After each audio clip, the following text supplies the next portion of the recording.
Hello, and welcome to Rosemount Bible Church, or as it's more famously known as, RBC. My name is McHarg, and I've been attending RBC for as long as I can remember. In fact, my parents dedicated me in 2006, and by the grace of God, I was baptized here in 2024. Hi, my name is Julian. I've been attending RBC since 2014. I was baptized in 2017, and I've been blessed to be serving in the music ministry ever since. Today we wanted to share with you a brief history of RBC and its ministry over the past 95 years.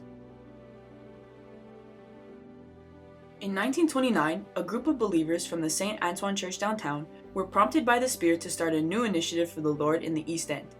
Many in the English community at the time were drawn to the East End to work in the shipyard and railway behind me, known as Angus. A vacant lot was chosen on 4th Avenue between Holt and Don Durand to begin an outreach to the children and families. They pitched a tent to attract children who lived on the avenues of Rosemount. Caring for children would remain a priority for RBC throughout the years.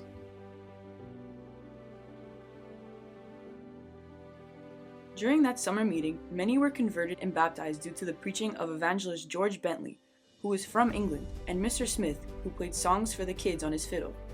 He was excellent with the kids, while Mr. Bentley preached powerfully to the adults. That fall, 25 adults and their children started a new work that would be called Ebenezer in the East End, citing 1 Samuel 7:12. Thus far, the Lord has helped us here on the corner of Holt and 11th Avenue. Little did they know how much divine help that they would need, as 1 month later, the October crash of 1929 would plunge the world in the Great Depression. The full effects were not immediately felt, as attendance continued to grow at Ebenezer through children's meetings, tract distribution, personal evangelism, and street preaching. By the spring of 1930, they would need to find a new location. A new location was found here on 2900 Rosemount Boulevard with a rent of just $18 per month. The assembly would gather here for the next 23 years. The ensuing years proved difficult as the Depression persisted for the next decade. Many men lost their jobs or were given 1 or 2 days of work per week. The winter months were especially hard, but thanks to the railway manager named Mr. Kelsall, he would often arrange privately to deliver a few tons of coal to heat the building.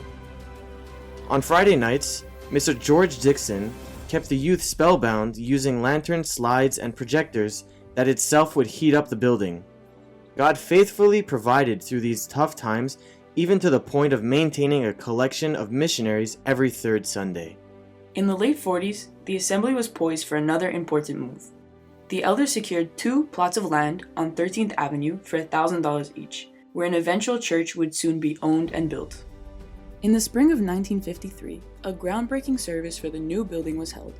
It was to be called Ebenezer Gospel Chapel. The 50s were a time of significant growth in Rosemount and surrounding districts as the parents of baby boomers set up their homes. 5 neighborhood English Protestant schools were soon filled to overflowing. As a result, more people started attending the chapel. By 1966, an expansion took place, adding a Christian education wing along with an attached apartment for visiting missionaries or preachers. During this period, there were many changes in the way the assembly was reaching out to its communities. The Sunday morning breaking of bread was followed by a Bible teaching service called the Family Bible Hour, during which time the Sunday school met. The expansion and an ongoing emphasis on adapting to the ever-changing landscape led to more opportunities for ministry in the 70s and 80s. Solid biblical exposition, evangelism, attention to children and youth, and support for missions work would remain a constant throughout the church's history. Over the years, Rosemount supported missionaries and missions works all around the globe. Many from Ebenezer had joined the missionary ranks in the place like St. Kitts, Colombia, India, Egypt, China, Zambia, Sierra Leone, to name a few. Home missions were also supported through the partners like Youth for Christ, Welcome Hall Mission, InterVarsity Christian Fellowship, and Christian Direction. In Rosemount, emphasis on outreach programs like Christian Service Brigade, Pioneer Girls, Young at Heart, the Open Door Coffee House, and small group gatherings would be helpful in reaching out to the community. In the summer months, many members of the congregation would serve in camp ministry predominantly at Frontier Lodge or at Parkside Ranch, where many were led to Christ. Emphasis on participating camp ministry continues to be an important aspect of our church's ministry to this date. In 1989, the leadership with input from the congregation made a decision to change the name from Ebenezer Gospel Chapel to the more publicly understandable Rosemount Bible Church. While the name changed, the focus remained the same: to preach Christ, to nurture believers, and to serve its communities. As we entered a new millennium, the demographics began to change with the rise of immigration in the large urban cities in Canada.